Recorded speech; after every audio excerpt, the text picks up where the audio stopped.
Okay, hello everybody. ഇന്ന് നമ്മൾ discuss ചെയ്യാൻ പോകുന്നത് principles of management semester 2 hospital management semester 2 unit 1 ആണ്. അപ്പം ക്വസ്റ്റ്യൻസ് നോക്കാം. MCQ 1 management primary involves management main role എന്താണ്? Basically achieving goals through people ആണ്. ഇൻഡിവിജ്വൽ വർക്ക് അല്ല, ഒരു ടീം ഉണ്ടാക്കി ടീമിന്റെ വർക്ക് സൂപ്പർവൈസ് ചെയ്ത് ടീമിന്റെ മെമ്പേഴ്സ് വഴി നമ്മൾ ഗോളിൽ എത്തിക്കുക എന്നുള്ളതാണ് മാനേജ്മെന്റ് റോള്. അപ്പോൾ ടീം വർക്കും കോർഡിനേഷനും ഒക്കെയാണ് മാനേജ്മെന്റ് റോൾ എന്ന് പറയുന്നത്. അപ്പോൾ ആൻസർ ബി ആണ്. Which is the first function of management? Management first function വെച്ചാൽ ആദ്യം നമ്മൾ ഏതെങ്കിലും കാര്യം ആദ്യം നമ്മൾ പ്ലാൻ ചെയ്യണം. പ്ലാൻ ചെയ്തിട്ടാണ് നമ്മൾ അതിൻ്റെ ഉദ്ദേശം എന്തിനാണ് ചെയ്യുന്നത്, അതിൻ്റെ ഒബ്ജക്റ്റീവ്സും ഡയറക്ഷനിലും പ്ലാൻ ചെയ്തിട്ട് വേണം നമ്മൾ സ്റ്റാർട്ട് ചെയ്യാനായിട്ട്. അപ്പോൾ ഫസ്റ്റ് സ്റ്റെപ്പ് എന്ന് പറയുന്നത് പ്ലാനിങ് ആണ്. ആൻസർ ബി ആണ്. Organisation goals. ഒരു ഓർഗനൈസേഷനിൽ എന്തൊക്കെയാണ് ചെയ്യേണ്ട കാര്യങ്ങൾ? ഓക്കെ, ഓർഗനൈസേഷനിൽ ബേസിക് ഫസ്റ്റ് തിങ് ചെയ്ത കാര്യം ചെയ്യണമെങ്കിൽ നമുക്ക് റിസോഴ്സ് വേണം. അത് റിസോഴ്സ് എന്ന് പറയുമ്പോൾ it can be money, material, man power, എന്തുവേണമെങ്കിലും റിസോഴ്സ് ആവും. അപ്പോൾ ഒരു കാര്യം നടത്താൻ വേണ്ടിയുള്ള സംവിധാനങ്ങൾ വേണം. അപ്പോൾ ആദ്യം ചെയ്യേണ്ടത് റിസോഴ്സ് അറേഞ്ച് ചെയ്യേണ്ടതെന്നുള്ളതാണ്. അപ്പോൾ ആൻസർ ബി ആണ്. Staffing ensure. സ്റ്റാഫിൻ്റെ ഉദ്ദേശം എന്താണ്? സ്റ്റാഫിൻ്റെ ഉദ്ദേശം വെച്ചാൽ ശരിയായിട്ടുള്ള ആൾ ശരിയായിട്ടുള്ള ജോലിയിലേക്ക് ഏർപ്പാട് ചെയ്യുന്നുള്ളതാണ്. അപ്പോൾ കറക്റ്റ് ക്വാളിഫിക്കേഷൻ എക്സ്പീരിയൻസും ഉള്ള ആളിനെ കറക്റ്റ് ജോബിലേക്ക് അസൈൻ ചെയ്യുക എന്നുള്ളത്. ആൻസർ ബി ആണ്. ഡയറക്ഷൻ ഫോക്കസോ ഡയറക്റ്റിംഗ് ഫോക്കസോ. ഡയറക്റ്റിംഗ് എന്ന് വെച്ചാൽ എന്താണ്? നമ്മൾ എംപ്ലോയീസിനെ പ്രോപ്പറായിട്ട് ഗൈഡ് ചെയ്യുക, അവരെ പ്രോപ്പറായിട്ട് നമുക്ക് ഉദ്ദേശിക്കുന്ന ലക്ഷ്യത്തേക്ക് എത്തിക്കാൻ അവരെ സഹായിക്കുക എന്നുള്ളതാണ് ഡയറക്റ്റിംഗ് എന്ന് പറയുന്നത്. അപ്പം ആൻസർ ഗൈഡിങ് എംപ്ലോയീസ് ബി ആണ് ആൻസർ.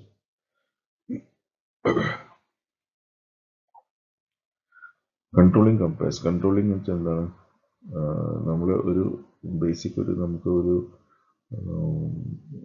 എന്താണ് ചെയ്യേണ്ടത്, ഏത് വഴി കൂടെ പോകേണ്ടത്, ഏത് ലിമിറ്റിനകത്ത് എന്ത് കാര്യങ്ങൾ ചെയ്യണമെന്ന് ആക്കിയിട്ട് നമുക്കൊരു പ്ലാൻ ഉണ്ടാകും. അതിനാണ് നമ്മൾ കൺട്രോൾ ചാർട്ട് എന്ന് പറയുന്നത്. അപ്പം അതിനകത്ത് ലിമിറ്റ്സ് ഉണ്ടാവും. അപ്പർ ലിമിറ്റും ലോവർ ലിമിറ്റൊക്കെ ഉണ്ടാവും. അപ്പോൾ ആ ചാർട്ടിൻ്റെ ലിമിറ്റ്സിനകത്ത് വീഴണം എന്ന് വേണം നമ്മൾ ഒരു കാര്യങ്ങൾ ചെയ്യണം. അപ്പോൾ ആ ലിമിറ്റ്സ് ആണ് നമ്മൾ പ്രോഗ്രാമിൻ്റെ സ്റ്റാൻഡേർഡ്സിനെ സെറ്റ് ചെയ്യുന്നത്. അപ്പം ആൻസർ ബി ആണ്. Actual versus standard performance. അപ്പം നമ്മൾ സ്റ്റാൻഡേർഡ് പെർഫോമൻസ് എന്താണെന്ന് നമുക്കറിയാം, പിന്നെ നടന്ന പെർഫോമൻസ് എന്താണെന്ന് നമുക്ക് അറിയാൻ പറ്റും. അപ്പോൾ ആക്ച്വൽ പെർഫോമൻസ് അറിയാം. അപ്പോൾ രണ്ടിനെയും കമ്പയർ ചെയ്തിട്ട് ആണ് നമ്മൾ ചെയ്യുന്നത്. അപ്പം കൺട്രോളിംഗിൽ comparing actual versus standard performance. Answer B ആണ്. Which is not a management resource. ഒരു മാനേജ്മെന്റിന്റെ പല റിസോഴ്സും ഉണ്ട്. പിന്നെ മണി ഉണ്ട്, മാൻ പവർ ഉണ്ട്, മെറ്റീരിയൽസ് ഉണ്ട്. ഇതെല്ലാം മാനേജ്മെന്റ് റിസോഴ്സാണ്. ഇതിലെ യൂസ് ചെയ്തിട്ട് മാനേജ്മെന്റ് ഓരോ കാര്യങ്ങൾ ചെയ്യുന്നത്. അപ്പം ഇതിനകത്ത് ഏതല്ല എന്നാണ് ചോദിക്കുന്നത്. ഇപ്പോൾ ആൻസർ ഡി ആണ്. എമോഷണൽ ഫാൻറ്റസി ഒന്നും റിസോഴ്സിൽ വരത്തില്ല. ഉള്ളി റിയൽ റിസോഴ്സ് യൂസ് ചെയ്യുന്നുള്ളൂ. ഓക്കെ, എമോഷൻസ് അല്ലെങ്കിൽ ഫാൻറ്റസീസ് ഒന്നും നമ്മൾ യൂസ് ചെയ്യാറില്ല. ആൻസർ ഡി ആണ്. എഫിഷ്യൻസി മീൻസ് എന്താണ്? നമ്മൾ എഫക്റ്റീവ് ആണ്, നമുക്ക് ഉദ്ദേശിച്ച റിസൾട്ട് കിട്ടി, അതിനുവേണ്ടി നമ്മൾ ചെയ്ത കാര്യങ്ങൾ എന്താണ്, നമുക്ക് ചിലവ് എന്തൊക്കെ വന്നു, അല്ലെങ്കിൽ നമ്മുടെ എഫേർട്ട് എത്ര ഇട്ടു. അപ്പം ചെറിയ എഫേർട്ടിൽ നല്ല റിസൾട്ട് കിട്ടുകയാണെങ്കിൽ നമ്മൾ എഫിഷ്യൻ്റ് എന്ന് പറയാം. അപ്പോൾ ആൻസർ ബി ആണ്. ലെസ് ഇൻപുട്ട് മോർ ഔട്ട്പുട്ട് ആണ്. വേസ്റ്റ് ഒന്നും ഇല്ലാത്ത രീതിയിൽ നമ്മൾ കാര്യങ്ങൾ ചെയ്യുന്നു. Classical theory emphasises. Classical theory എന്ന് വെച്ചാൽ എന്താണ്? പഴയ മോഡലാണ് മാനേജ്മെന്റ്. അപ്പോൾ അതിനകത്ത് ഒരു സ്ട്രക്ചർ ഉണ്ടാവും, ജോബ് സ്ട്രക്ചർ ഉണ്ടാവും, ഒരു ജോലി ഉണ്ടാവും, ഒരു സമയം ഉണ്ടാവും, ആര് ചെയ്യണമെന്നുണ്ടാവും, എല്ലാം ഫിക്സ്ഡ് ആണ്. അപ്പോൾ സ്ട്രിക്റ്റ് ആയിട്ടുള്ള കാര്യങ്ങൾ അവർ നടത്തിക്കുന്നതാണ് ക്ലാസിക്കൽ തിയറി. അതിൻ്റെ വർക്കിൻ്റെ സ്ട്രക്ചറിലാണ് ഫോക്കസ് ചെയ്യുന്നത്. അപ്പോൾ ആൻസർ ബി ആണ്, job structure. Classically neo classical തിയറീസും ഉണ്ട്. അപ്പോൾ ക്ലാസിക്കൽ തിയറിയിൽ ആണ് മോഡേൺ മാനേജ്മെൻറ്റ് തുടക്കം എന്ന് പറയുന്നത് ക്ലാസിക്കൽ തിയറിയാണ്. അതൊരു സ്ട്രക്ചർ ഉണ്ടാവും, ഡിസിപ്ലിൻ ഉണ്ടാവും, എഫിഷ്യൻസി ഉണ്ടാവും. അപ്പോൾ വളരെ സ്ട്രിക്റ്റ് ആയിട്ട് ആളുകളെ നയിക്കുന്ന ഒരു തിയറിയാണ്. അപ്പം ഒരു പ്രത്യേക ജോലി, ഒരു സമയം, അതിൻ്റെ റിസൾട്ട് എല്ലാം നമ്മൾ മോണിറ്റർ ചെയ്യുന്നു. അപ്പോൾ അതിൽ ഗുണവും ദോഷവും ഉണ്ട്. ഗുണമെന്ന് വെച്ചാൽ ഭയങ്കര എഫക്റ്റീവ് ആയിരിക്കും, പ്രൊഡക്ഷൻ കൂടും. ഓരോരുത്തർ എന്ത് ജോലിയെന്ന് ക്ലിയർ ആയിട്ട് എഴുതി വെച്ചിട്ടുണ്ട്. നല്ല കൺട്രോളിലായിരിക്കും, എല്ലാവരെയും കൺട്രോൾ ചെയ്താണ് ആൾക്കാരെ കൊണ്ടുപോകുന്നത്. വലിയ വലിയ സ്ഥാപനങ്ങൾക്ക് അതായിരിക്കും നല്ലത്, ലൈക്ക് ഗവൺമെൻറ് ഓർഗനൈസേഷനിലൊക്കെ ആ തിയറി ആയിരിക്കും നല്ലത്.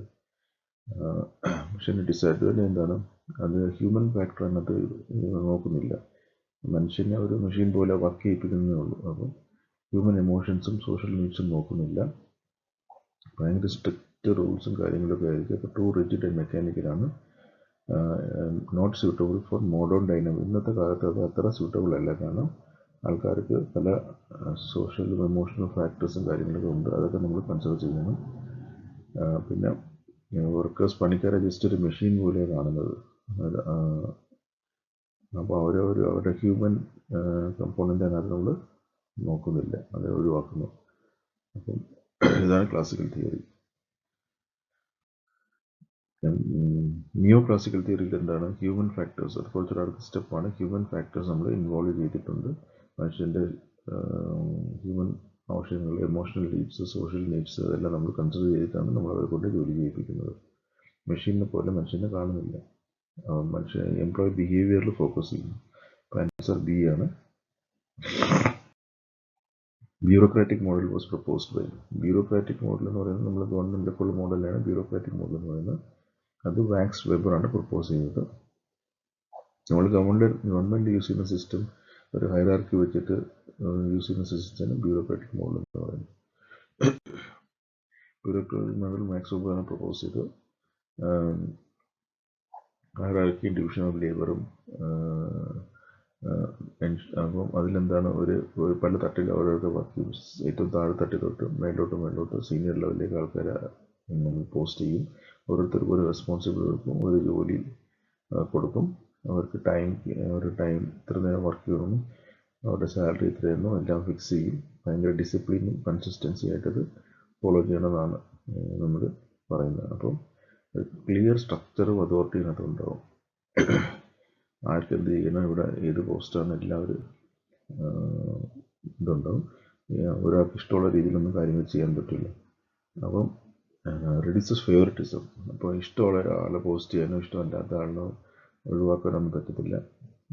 ഡിസിപ്ലിൻ, അക്കൗണ്ടബിലിറ്റി ഉണ്ടാവും, ഡിസിപ്ലിൻ ഉണ്ടാവും, ഒരു ഉത്തരവാദിത്വ ബോധം അതിനകത്തുണ്ടാവും. അപ്പം വലിയ ഗവൺമെൻറ് വലിയ ഹോസ്പിറ്റലൊക്കെ ബ്യൂറോക്രാറ്റിക് മോഡൽ നല്ലതാണ്. പക്ഷെ അതിൻ്റെ ഡിസഡ്വാൻറ്റേജ് എന്താണ്, ഭയങ്കര റിജിഡാണ്, ഒട്ടും അതിനകത്ത് അഡ്ജസ്റ്റ്മെൻ്റ് ഒന്നും ചെയ്യാൻ പറ്റില്ല. ഡിസിഷൻ മേക്കിംഗ് വളരെ സ്ലോ ആയിരിക്കും. കാരണം ഈ പ്രോസസ്സിലൂടെ എല്ലാം കടന്നു പോകണം, താഴെ തൊട്ട് മുകളിൽ വരെ എല്ലാം പോയിട്ട് തീരുമാനം എടുക്കാൻ പറ്റുള്ളൂ. പുതിയ ഐഡിയാസോ കൺസെപ്റ്റോ ഒന്നും കൊണ്ടുവരാൻ പറ്റില്ല, എഴുതി വെച്ചിരിക്കുന്ന കാര്യങ്ങൾ മാത്രമേ ചെയ്യാൻ പറ്റുള്ളൂ. എംപ്ലോയീസിന് വരുമ്പോൾ ഒരു മെഷീൻ പോലെ കാണുന്നത്, അവരുടെ ഐഡിയാസോ കൺസെപ്റ്റ്സോ അവരുടെ എമോഷൻസിനോ ഒന്നും അങ്ങോട്ട് കൺസിഡർ ചെയ്യുന്നില്ല. അപ്പോൾ ഗുണമുണ്ട് ദോഷമുണ്ട്. അപ്പോൾ ഇതാണ് ബ്യൂറോക്രാറ്റിക് മോഡൽ എന്ന് പറയുന്നത്. Management helps in. മാനേജ്മെൻറ്റിന് മെയിൻ ഉദ്ദേശം എന്താണ്, നമ്മളുടെ ഗോൾ അച്ചീവ് ചെയ്യുക എന്നുള്ളതാണ്. അപ്പം ആൻസർ ബി ആണ്. പ്ലാനിങ് എന്ന് പറയുന്നത് ഫസ്റ്റ് സ്റ്റെപ്പാണ് ഒരു മാനേജ്മെൻറ്റ്.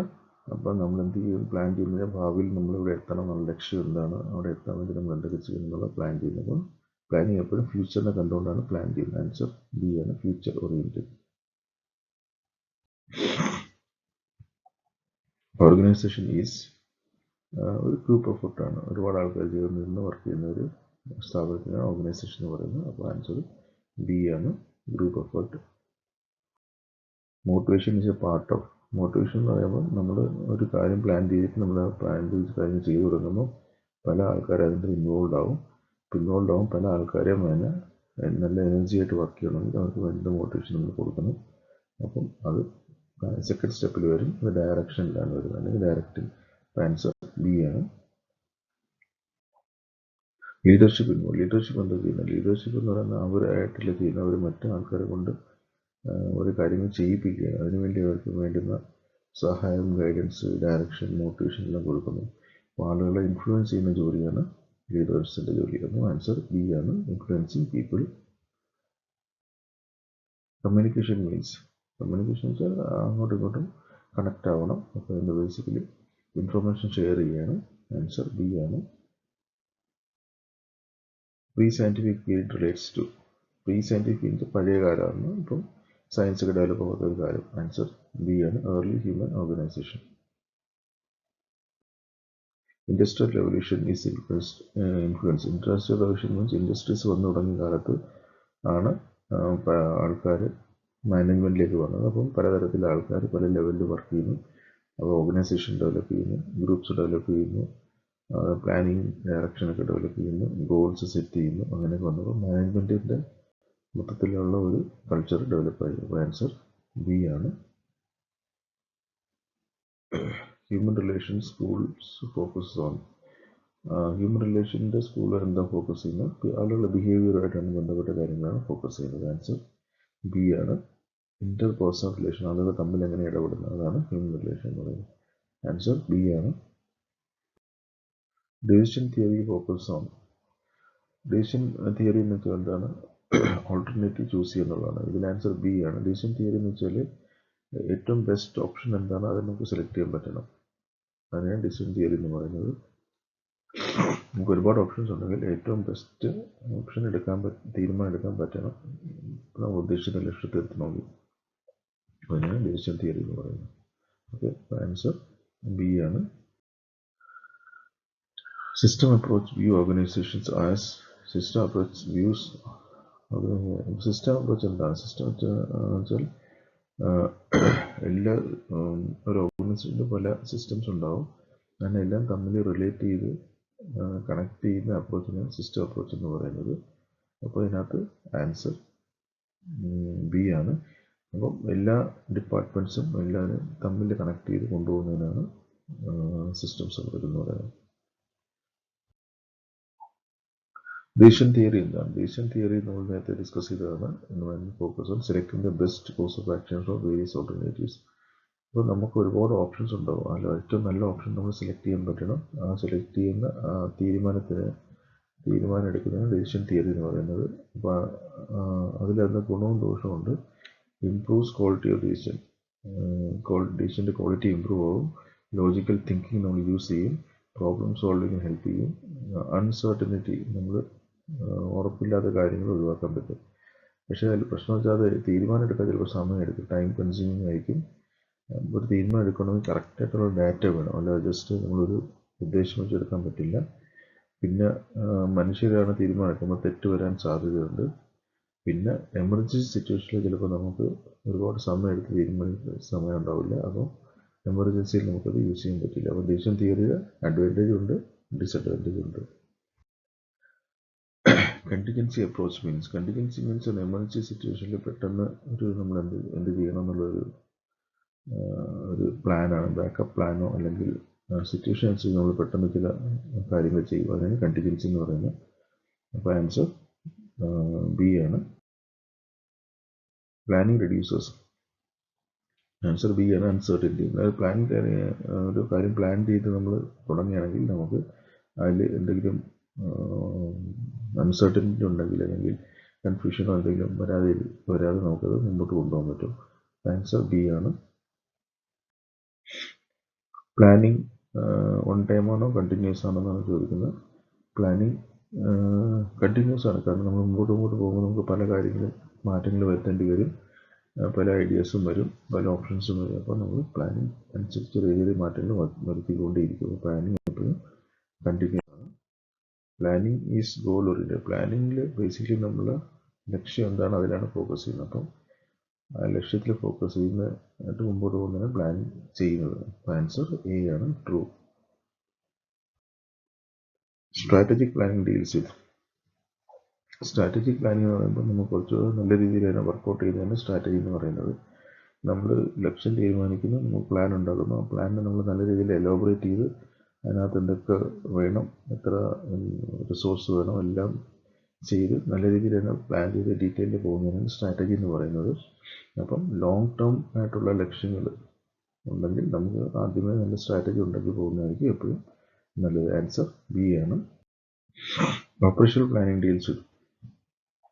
ഓപ്പറേഷൻ പ്ലാനിങ് വെച്ചാൽ ഡേ ടു ഡേ ആയിട്ട് നമ്മൾ ലോങ് ടേം എന്ന് പറയുമ്പോൾ സ്ട്രാറ്റജി പ്ലാനിങ് ആണെങ്കിൽ ആ സമയത്തുള്ള ചെയ്യുന്ന കാര്യങ്ങളാണ് ഓപ്പറേഷൻ പ്ലാനിങ്. ആ ദിവസം അല്ലെങ്കിൽ ആ സമയത്ത് ചെയ്യുന്ന കാര്യങ്ങൾ ഓപ്പറേഷൻ പ്ലാനിങ് എന്ന് പറയുന്നത്. ആൻസർ ബി ആണ്. ടാക്ടിക്കൽ പ്ലാനിങ് മീൻസ് കുറച്ചുകൂടെ മുമ്പോട്ടുള്ള കാര്യങ്ങൾ കണ്ടിട്ട് ചെയ്യുന്നതിനാണ് ടാക്ടിക്കൽ പ്ലാനിങ്. അപ്പോൾ മീഡിയം ടേം ആണ്. അപ്പോൾ short term, medium term, long term ഉണ്ട്. അപ്പം മീഡിയം ടേം എന്ന് വെച്ചാൽ ടാക്ടിക്കൽ പ്ലാനിങ്ങും, ഷോർട്ട് ടേം എന്ന് വെച്ചാൽ ഓപ്പറേഷണൽ പ്ലാനിങ്ങുമാണ്. അപ്പോൾ ആൻസർ ബി ആണ്. അപ്പം നമ്മൾ ഒരു കാര്യത്തിന് പല പാർട്ടായിട്ട് ഡിവൈഡ് ചെയ്യുന്നത്. അപ്പം ആ കുറച്ച് സമയത്തിന് എന്തൊക്കെ ചെയ്യണമെന്നുള്ള സ്റ്റെപ്പായിട്ട് ഡിവൈഡ് ചെയ്ത് ഉണ്ടാക്കി ചെയ്യുന്നതിനാണ് ടാക്ടിക്കൽ പ്ലാനിങ് എന്ന് പറയുന്നത്. Contingency planning deals contingency means പെട്ടെന്ന് നമ്മൾ പ്രതീക്ഷിക്കാതെ എന്തെങ്കിലും കാര്യം വന്നാൽ നമ്മൾ പ്ലാനിൽ ഏതെങ്കിലും മാറ്റം വരുത്തും. അതാണ് കണ്ടിജൻസി പ്ലാനിങ് എന്ന് പറയുന്നത്. അപ്പോൾ ആൻസർ ബി ആണ്, unexpected risk. Planning involves decision making. ശരിയാണ്, പ്ലാനിങ് ചെയ്യണമെങ്കിൽ നമുക്ക് ഒരുപാട് തീരുമാനങ്ങൾ എടുക്കേണ്ടി വരും. അപ്പോൾ ആൻസർ എ ആണ്. Planning helps in coordination. Planning ചെയ്ത് കഴിഞ്ഞാൽ പല ഡിപ്പാർട്ട്മെൻറ്റ്, പല ആൾക്കാരെ തമ്മിൽ പ്രോപ്പറായിട്ട് കണക്ട് ചെയ്യാനും കോർഡിനേറ്റ് ചെയ്യാൻ പറ്റും. ആൻസർ ട്രൂ ആണ്, എ. Planning minimises. പ്ലാനിങ് ചെയ്താൽ എന്താണ് ഗുണം? ആൻസർ ബി ആണ്, റിസ്ക് നമുക്ക് ഒഴിവാക്കാം. നമുക്ക് പ്രിപ്പയർ ചെയ്തിട്ട് മുമ്പോട്ട് പോകുമ്പോഴാണ് നല്ലത്. അപ്പോൾ റിസ്ക് നമുക്ക് ഒഴിവാക്കാം. ആൻസർ ബി ആണ്. Management help society. സൊസൈറ്റിക്ക് മാനേജ്മെന്റ് കൊണ്ട് എന്താണ് ഗുണമുണ്ടോ ഇല്ല എന്നാണ് ചോദ്യം. ആക്ച്വലി സൊസൈറ്റിക്ക് മാനേജ്മെന്റ് കൊണ്ട് ഗുണമുണ്ട്. ആൻസർ എ ആണ്. സൊസൈറ്റി ഡെവലപ്മെന്റിൽ മാനേജ്മെന്റ് സഹായിക്കും. Management helps personal goals. Management ഉണ്ടെങ്കിൽ ഒരാളുടെ പേഴ്സണലായിട്ടുള്ള ലക്ഷ്യങ്ങളെത്താനും അത് സഹായിക്കും. ആൻസർ എ ആണ്. എംപ്ലോയിയുടെ ഗ്രോത്തിന് അത് സഹായിക്കും. ആൻസർ എ ആണ്. Dynamic organisation means, dynamic organisation വെച്ചാൽ സമയത്തിനനുസരിച്ചും കാലത്തിനനുസരിച്ച് മാറ്റങ്ങൾ ചെയ്തുകൊണ്ടിരിക്കുന്നു. മാറ്റങ്ങൾ വരുമ്പോൾ അതനുസരിച്ച് അഡ്ജസ്റ്റ് ചെയ്യുന്നതാണ് ഡൈനാമിക് എന്ന് പറയുന്നത്. അപ്പം എൻവിറോൺമെൻറ്റുമായിട്ട് അഡാപ്റ്റ് ചെയ്യുന്നു. ആൻസർ ബി ആണ്, adapt to change. Decision making step includes. Decision മേക്കിങ്ങിൽ എന്താണ്, നമുക്ക് ഒരുപാട് ഓപ്ഷൻസ് ഉണ്ടെങ്കിൽ ഏറ്റവും ബെസ്റ്റ് ഓപ്ഷൻ എടുക്കുന്നതാണ് ഡിസിഷൻ മേക്കിംഗ് എന്ന് പറയുന്നത്. അപ്പോൾ ആൻസർ ബി ആണ്, choosing the best alternative. Mathematical school uses.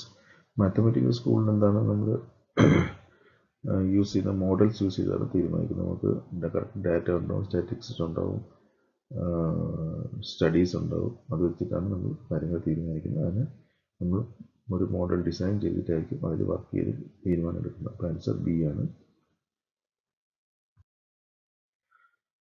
Mathematical model in management refers to the use of mathematical equations, formula and quantitative techniques to solve managerial problem and support decision. അപ്പോൾ നമ്മൾ equations ഉണ്ടാവും, formula ഉണ്ടാവും, പിന്നെ quantitative techniques.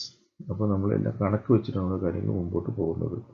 അതിന് പറയുന്നത് quantitative management എന്നും പറയും. അതിൻ്റെ അഡ്വാൻറ്റേജും ഡിസഡ്വാൻറ്റേജും ഉണ്ട്. അഡ്വാൻറ്റേജ് എന്താണ്, കറക്റ്റായിട്ട് നമുക്ക് തീരുമാനം എടുക്കാൻ പറ്റും. ഒരുപാട് നമുക്ക് കോസ്റ്റ് കുറയ്ക്കാൻ പറ്റും. കാരണം നമ്മൾ തീരുമാനം അത്ര അക്യുറേറ്റ് ആയിരിക്കും. റിസോഴ്സിനെ കറക്റ്റായിട്ട് യൂസ് ചെയ്യും, വേസ്റ്റ് ആവത്തില്ല. നമ്മളുടെ പൈസ ആയാലും സമയമായാലും മാൻ പവർ വേസ്റ്റ് ആവത്തില്ല. പിന്നെ കോംപ്ലക്സ് ആയാലും നമ്മൾ പെട്ടെന്ന് കണ്ടാൽ മനസ്സിലാവുന്ന കാര്യങ്ങൾ സോൾവ് ചെയ്യണമെങ്കിൽ, കോംപ്ലക്സ് പ്രോബ്ലം സോൾവ് ചെയ്യണമെങ്കിൽ മാത്തമാറ്റിക്കൽ മോഡൽ നല്ലതാണ്. കാരണം പല കാര്യങ്ങളും നമ്മൾ പെട്ടെന്ന് നോക്കുമ്പോൾ നമുക്ക് അതിൻ്റെ സൊല്യൂഷൻ കണ്ടെത്താൻ പറ്റില്ല. പക്ഷേ കോംപ്ലക്സ് പ്രോബ്ലംസിനെ സോൾവ് ചെയ്യാൻ എളുപ്പമാണ്. പക്ഷെ ലിമിറ്റേഷൻ എന്താണ്, അതിനെപ്പറ്റി നല്ല അറിവുള്ള ആൾക്കാർക്ക് അത് ചെയ്യാൻ പറ്റും. അക്യുറേറ്റ് ഡാറ്റ വേണം.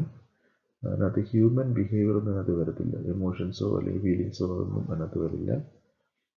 അത് ചെയ്യാൻ കുറച്ച് ഇക്വേഷൻസും കാര്യങ്ങളും കൊണ്ടുകൊണ്ട് ഫോർമുലസ് യൂസ് ചെയ്യുന്നുണ്ട്. അത് കുറച്ച് കോംപ്ലക്സ് ആണ് അണ്ടർസ്റ്റാൻഡ് ചെയ്യാൻ. ഇതിനകത്ത് ഒരു നല്ല എക്സാമ്പിൾ എന്ന് പറയുന്നത് നമ്മൾ 6 സിഗ്മ മെത്തഡോളജി എന്ന് പറയുന്ന മെത്തഡോളജി മാത്തമാറ്റിക്കൽ ഒരു മോഡൽ ബേസ്ഡ് ആണ്. അപ്പം അത് ക്വാളിഫൈഡ് ആയിട്ടുള്ള ആൾക്കാർക്ക് അത് പ്രോപ്പറായിട്ട് ചെയ്യാൻ പറ്റുള്ളൂ. Okay. Empirical school is based on, empirical school എന്ന് വെച്ചാൽ എക്സ്പീരിയൻസ് ബേസ്ഡ് ഉള്ള മെത്തേഡാണ്. അപ്പോൾ അതിനകത്ത് നമ്മൾ കൂടുതലും ഫോർമുലാസും ഇക്വേഷൻസ് എല്ലാം യൂസ് ചെയ്യുന്നത്. അത് എക്സ്പീരിയൻസ് വെച്ചിട്ടാണ് പല കാര്യങ്ങളും ചെയ്യുന്നത്. അപ്പോൾ ആൻസർ ബി ആണ്. Social system school management. Social സിസ്റ്റത്തിൽ എങ്ങനെയാണ് മാനേജ്മെന്റ് കാണുന്നത്? സോഷ്യൽ റിലേഷൻ വഴിയാണ് കാണുന്നത്. അപ്പം അതിനകത്ത് ആളുകൾ തമ്മിലുള്ള ബന്ധം, കമ്മ്യൂണിക്കേഷൻ, റിലേഷൻഷിപ്സ്, എമോഷൻസ് എല്ലാം അതിനകത്ത് ഇൻവോൾവ് ആണ്. അപ്പം ആൻസർ ബി ആണ്.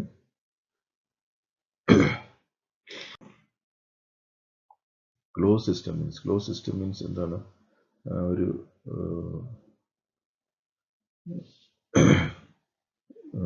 വേറെ പുറത്തേക്കുള്ള ഒരു കമ്മ്യൂണിക്കേഷൻ ഇല്ലാത്തൊരു സിസ്റ്റമാണ്.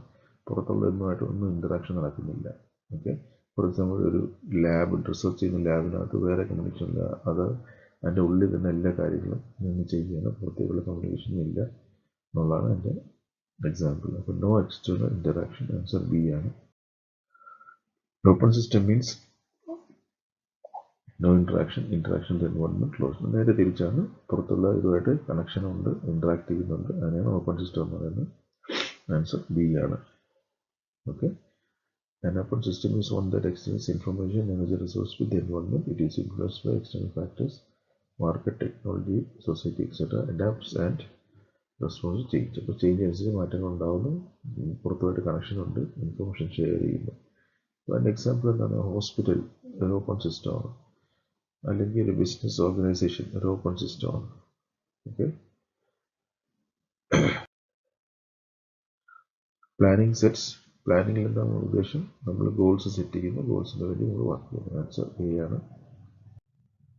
ഓർഗനൈസിങ് ഇൻക്ലൂഡ്സ്, ഓർഗനൈസിങ് പ്ലാൻ ചെയ്ത് കഴിഞ്ഞാൽ നമ്മൾ ആരൊക്കെ എന്ത് ചെയ്യണം അങ്ങനെയാണ് ഓർഗനൈസിങ് എന്ന് പറയുന്നത്. അപ്പോൾ അസൈൻസ് ഡ്യൂട്ടീസ്, ആൻസർ ബി ആണ്. സ്റ്റാഫിംഗ് ഇൻക്ലൂഡ്സ്, ഓരോ ജോലിക്ക് പറ്റിയ ആളാരാണെന്നുള്ളതാണ്. ഒരു കാര്യം വേണ്ട കാര്യങ്ങൾ പഠിപ്പിച്ചു കൊടുക്കുക, അവരെ ട്രെയിൻ ചെയ്യുന്നുള്ളതാണ് അതിൻ്റെ ഭാഗം. അപ്പോൾ ആൻസർ എ ആണ്. ഡയറക്റ്റ് ഇൻക്ലൂഡ്സ്, നമ്മൾ ജോലി ചെയ്യുന്ന ആൾക്കാർക്ക് കറക്റ്റായിട്ട് ഗൈഡൻസ് കൊടുക്കുക, മോട്ടിവേറ്റ് ചെയ്യുക, ഡയറക്റ്റ് ചെയ്യുക എന്നുള്ളതാണ്. അപ്പോൾ ആൻസർ എ ആണ്.